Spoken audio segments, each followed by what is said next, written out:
इतना सारा प्रॉफिट कौन से बैंक में लगाऊं? एसवीपी में लगा देता हूँ। आप बिल्कुल चिंता मत कीजिए, आपका पैसा हमारे पास बिल्कुल सुरक्षित है। एसवीबी से ज्यादा स्टार्टअप के लिए सुरक्षित बैंक कोई हो ही नहीं सकता। ओ ऐसा है क्या? ये लीजिए पैसा। कितना रिटर्न मिलेगा? दोगुना। 25 दिन में पैसा पैसा ही पैसा होगा।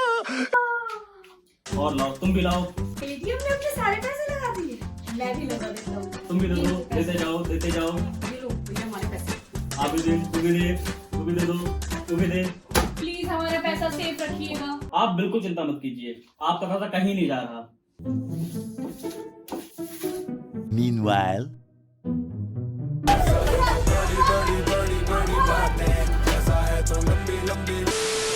2008 के बाद का सबसे बड़ा financial banking crisis. Yes, you heard me right. हम बात कर रहे हैं एसवीबी की, जिसका नाम है सिलिकॉन वैली बैंक। आइए जानते हैं सिलिकॉन वैली बैंक, जो कि इंडियन स्टार्टअप्स का, पूरे वर्ल्ड के स्टार्टअप्स का सबसे बड़ा लेंडर माना जाता है और सबसे सेफेस्ट बैंक माना जाता है अपनी इन्वेस्टमेंट होल्ड करने के लिए।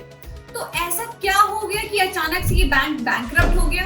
अब इसका इंडियन इन्वेस्टर्स पे क्या इफेक्ट पड़ेगा?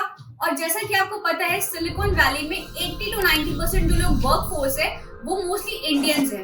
तो इस बैंकिंग इशू में हमें सबसे बड़ा जो कंसर्न जो माना जा रहा है वो है एसेट लायबिलिटी मैनेजमेंट के मिसमैच का, जो कि इस बैंक के सॉल्वेंसी इश्यूज को जाहिर करता है। तो आइए जानते हैं कि ये एसेट लायबिलिटी मैनेजमेंट होता क्या है। एएलएम बेसिकली एक ऐसा प्रोसेस होता है जहां बैंक्स को अपने एसेट्स और लायबिलिटी से एसोसिएटेड रिस्क को मैनेज करना पड़ता है। और कभी कभार क्या होता है कि बैंक्स बहुत ज्यादा अगर लोन देता है लॉन्ग टर्म या फिर शॉर्ट टर्म क्रेडिट कार्ड के थ्रू, और अगर उनके पास इतना पैसा नहीं होता है कैश के फॉर्म में ताकि वो अपने कस्टमर्स की डिमांड जो है विड्रॉल की और अपनी फाइनेंशियल नीड्स को फुलफिल कर पाए अपने कस्टमर्स की, वहीं पे इनकी जो शॉर्टेज हो जाती है उसको ही, उस गैप को हम लोग एएलएम बोलते हैं। तो इस पूरी सारी चीज को अगर हम आसान भाषा में ये बोले कि समझ लीजिए आपके पास कोई पिगी बैंक है और आप उस पिगी बैंक पे इतना भरोसा करते हो कि जो भी पैसा आता है सब उसमें अंदर डालते रहते हो।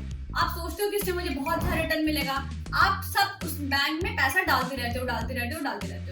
अचानक से क्या होता है कि आपको पता चलता है कि अचानक से उस पिगी बैंक में पैसा गायब सा होने लग रहा है। तो आप तो दौड़ते ही हो पैसा निकालने के लिए, बट आप अपने सारे दोस्तों को ये बता देते हो कि उस पिगी बैंक से पैसे निकालना शुरू कर दो क्योंकि पैसा खत्म हो रहा है। तो ये रहा पिगी बैंक का एग्जाम्पल।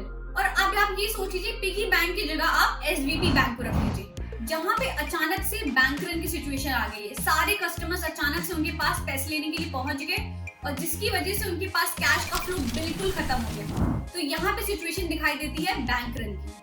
तो डेटा को देखते हुए ये माना जा रहा है कि 2019 के एंड से लेकर के 2022 के मार्च तक इनके पास इतना भर के पैसा आया, लोगों ने इतना पैसा इन्वेस्ट किया कि वो 3 गुना बढ़ गया, जो कि हो गया $198 बिलियन। तो फिर आगे हमारा कोविड, और कोविड के आने से जितनी भी डिपॉजिट्स होते थे और जितनी भी इन्वेस्टमेंट्स होती थी वो काफी ज्यादा कम हो गई। तो इन्होंने सोचा कि इनके पास जितने भी डिपॉजिट्स पड़े हुए हैं उनको क्यों ना इन्वेस्ट कर दिया जाए। तो इन्होंने लॉन्ग टर्म और शॉर्ट टर्म इन्वेस्टमेंट करना स्टार्ट कर दिया। तो इन्होंने सोचा था कि इन्वेस्टमेंट से इनको बहुत अच्छा रिटर्न मिलेगा, बट हुआ क्या, हो गया उल्टा। इनको सितंबर 2022 तक $16 बिलियन का लॉस हो गया, जो कि काफी बड़ा लॉस था। तो इसके बाद फिर लोगों में काफी अफरा तफरी मची और लोगों ने सोचा कि भाई इनका जो भी डिपॉजिटेड मनी था वो तो भाई लॉस में जा रहा है। तो काफी सारे जितने भी इनके इन्वेस्टर्स थे और जितने भी डिपॉजिटर थे सारा अपना पैसा लेने पहुंच गए बैंक। 2023 के मार्च तक कम से कम ऐसा एस्टिमेट किया जा रहा है कि $42 बिलियन का विड्रॉल किया गया है बैंक से, जो कि इनकी पूरी टोटल डिपॉजिट का 1/4 अमाउंट है। $42 बिलियन का विड्रॉल होने पर बैंक में ऑलरेडी जितने भी इनके डिपॉजिट्स थे वो ऑलमोस्ट खत्म होने पे आ गए, और जिससे हुआ क्या कि बैंक्स के पास पैसे और अपने कस्टमर्स को देने के लिए थे नहीं, जिसकी वजह से इन्होंने बैंक को शट डाउन कर दिया। तो यहाँ पे एंट्री होती है रेगुलेटर्स। यूएस के जितने भी बैंकिंग रेगुलेटर्स हैं इन्होंने इन पे लगा दिया ताला। एसवीबी के साथ साथ कई सारे 2-3 बैंक्स भी शट डाउन होने की नौबत पे आ गए, जिनमें से काफी बड़े बड़े बैंक्स के भी नाम है।